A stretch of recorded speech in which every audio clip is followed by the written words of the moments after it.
Hello everyone, my name is Phoebe. My pronouns are she, they.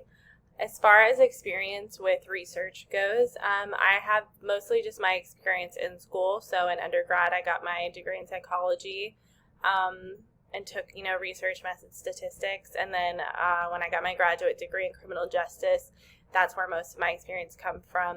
A lot of it was very research-based. In that field specifically, it's a lot of just looking at numbers, looking at rates of crime, rates of recidivism, that kind of thing. So I did get pretty in tune with it. However, even though I like the research itself, numbers and math and statistics are not something that I've ever really been great at or enjoyed.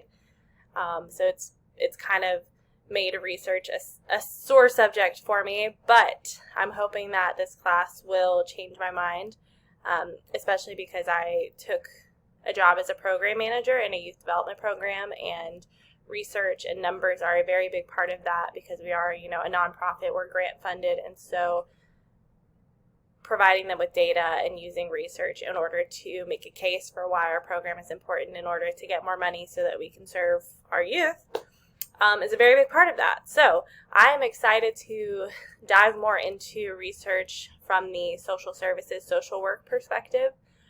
And learning the ways in which I can use it in order to benefit the populations that I serve, the people that I serve, so that we can serve them better. So that's what's, I think, going to make the difference this time, and what's going to make it fun for me is knowing that research has a purpose, and the purpose can be good. So as far as the syllabus, what excites me most about the course, it seems to be set up pretty well. And it seems like most of the content is going to be engaging. I'm very interested in the group projects and working with people to kind of figure out where everybody comes from background-wise and, helping each other. In the past, I've really enjoyed the group projects that we've done, so I'm looking forward to that.